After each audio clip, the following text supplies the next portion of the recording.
Berikut adalah berbagai informasi terkait Sebanagri di Purwakarta. 1. Makna dan tujuan. Sebanagri merupakan tradisi yang melibatkan penyampaian pesan, penghormatan, dan silaturahmi antara masyarakat dengan tokoh adat serta pemerintah.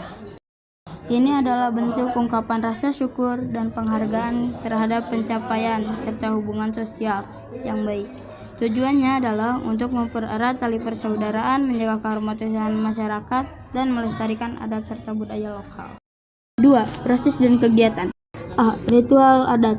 Acara ini biasanya dimulai dengan ritual adat yang meliputi doa dan upacara terima kasih kepada Tuhan atau leluhur. B. Pertemuan. Masyarakat berkumpul dalam sebuah forum untuk membahas berbagai hal terkait kehidupan bersama, baik yang bersifat sosial maupun budaya.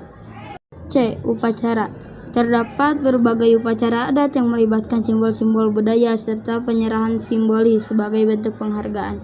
D. Hiburan dan seni. Acara ini seringkali disertai dengan pertunjukan seni tradisional seperti musik, tari, dan teater lokal yang menggambarkan kekayaan budaya. 3. Konteks sosial. A. Hubungan sosial. Sebanagri berfungsi sebagai momen penting untuk membangun dan memperkuat hubungan antara masyarakat dengan tokoh adat, pemerintah, dan antar sesama warga.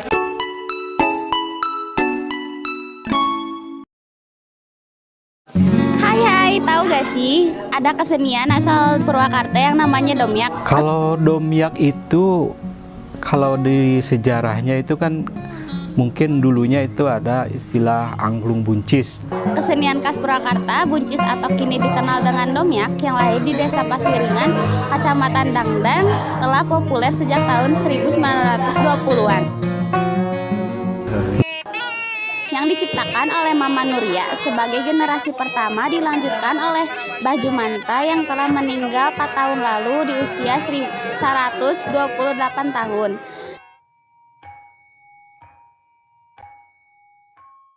Kegiatan ritual ini dimulai dari arak-arakan di tengah desa hingga ke sumber mata air.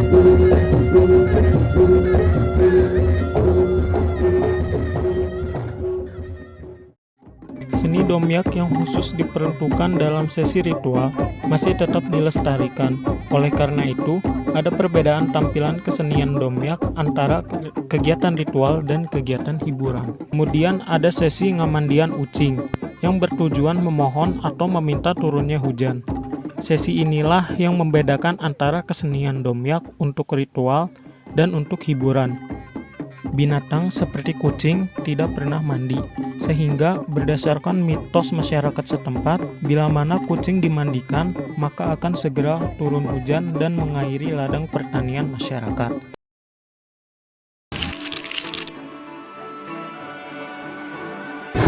Halo semua, perkenalkan kami dari kelompok Baju Adat khas Purwakarta kelas 8A. Sebelumnya, kenalin anggota kelompok kita nih. Kenalin, nama aku Kalista. Nama aku Rafli. Nama aku Risma. Nama aku Rizky Patir. Nama aku Rafaifa. Nama aku Dava. Nah, kalian udah tahu kan anggota kelompok kita? Yuk, kita mulai masuk ke pembahasan tentang baju adat khas Purwakarta. Teman-teman, kalian pasti tahu kan kalau setiap daerah atau kota punya ciri khas tersendiri, termasuk baju adat. Sekarang, yuk kita lihat gambar berikut ini. Kalian bisa tebak nama baju adat khas Purwakarta ini tidak? Nama baju adat ini adalah pangsi. Pakaian adat pangsi merupakan pakaian yang dipakai oleh pria. Umumnya berlengan panjang, berkancing, dan berwarna hitam. Pakaian ini sering pula disebut kampret, merujuk pada warnanya yang full hitam seperti warna kelelawar atau kampret. Pangsi atau kampret adalah salah satu pakaian khas adat Purwakarta yang diwariskan dari leluhur kita secara turun-temurun hingga saat ini. Pakaian pangsi juga tidak memiliki nilai filosofis yang dalam. Tidak ada catatan khusus mengenai nilai filosofi dari pakaian pangsi karena disampaikan secara turun-temurun. Oleh karena itu, banyak orang menganggap filosofi tersebut hanyalah kirata, kira-kira tapi nyata. Menurut sesepuh bahula, dalam setiap bentuk dan jahitan pangsi memiliki makna untuk selalu mengintrospeksi diri bagi para pemakainya. Umumnya, pakaian adat dipakai ketika memperingati peringatan dan hari besar, seperti ada saat kelahiran, pernikahan, kematian, hingga upacara adat dan keagamaan. Namun, ada juga beberapa daerah yang menggunakan baju adat di hari-hari biasa. Nah, sekarang kalian sudah tahu kan tentang baju adat khas Purwakarta. Tentunya, baju adat ini adalah kekayaan budaya yang harus kita lestarikan dan jangan sampai kita lupakan. Maka dari itu, pentingnya kita tetap mengingat dan menggunakan baju adat. Jangan sampai kita melupakan budaya hanya karena mengikuti tren ya. 5. Makanan khas Sate Marangi. Sate Marangi merupakan makanan khas yang biasa ditemukan di wilayah Jawa Barat, khususnya Kabupaten Purwakarta. Istilah Marangi sendiri dalam bahasa Sunda merupakan istilah petukang, yaitu seorang pembuat sarung keris. Sate Marangi adalah salah satu jenis kuliner khas Kabupaten Purwakarta yang biasanya terdiri dari potongan daging berbentuk dadu berukuran sekitar 1 cm. Potongan daging tersebut disatukan sejajar dengan cara ditusukkan pada bilah tusuk bambu berukuran sekitar 20 cm yang diberi bumbu lalu dipanggang hingga matang. Dari salah satu sumber, kata Marangi dalam Sate Marangi merupakan nama panggilan yang ditujukan kepada seorang penjual sate Marangi, yaitu Maanggi dari Jawa Tengah. Masyarakat pada waktu itu kerap menyebutnya Sate Marangi untuk merujuk tempat Maanggi berjualan.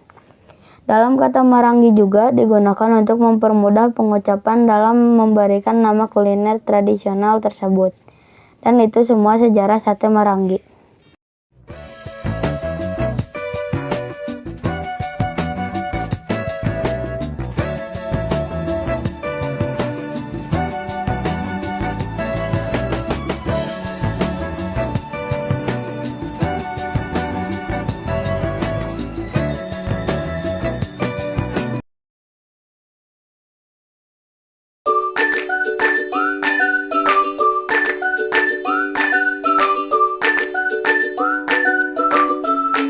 Apa yang dimaksud dengan sonda? Engklek atau sonda dalam bahasa Sunda ini dimainkan dengan melompati setiap kotak tanpa menginjak garis.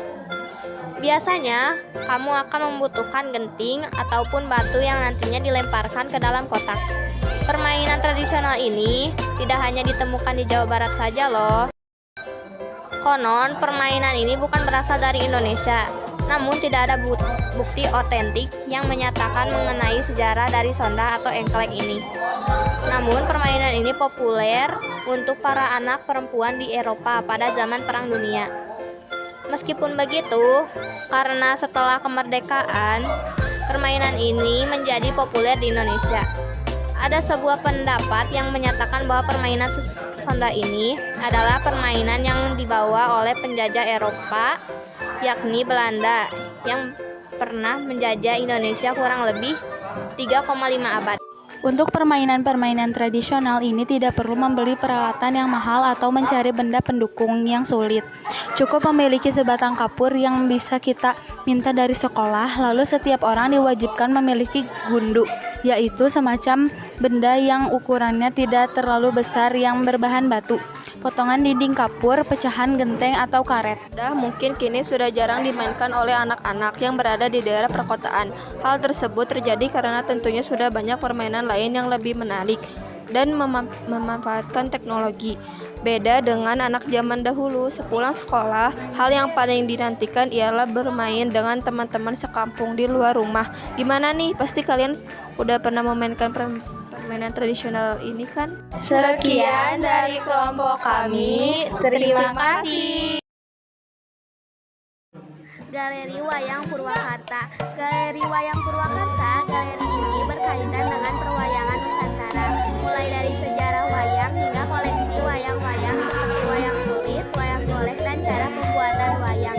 Galeri ini terdapat di Jalan Negeri Kidul, Kecamatan Purwakarta, Jawa Barat. Buka setiap hari Selasa sampai Minggu pukul 18.00 sampai 17 WIB. Terdapat 2 ruangan di dalam galeri ini. Pada ruangan pertama dihiasi 2 dinding berhiasan relief kisah utama Mahabharata dan Ramayana. Selain itu juga ada 8 wayang golek karakter Bima yang berasal dari Jawa Barat. Sementara itu, pada ruangan lain di Galeri Wayang Purwakarta berisi ratusan wayang yang terdiri dari wayang golek, wayang kulit, wayang suret, dan lainnya. Selain itu, pengunjung juga dapat bermain wayang sesuka hati. Juga terdapat panggung pertunjukan lengkap dengan alat musik pengiringnya. Dadah.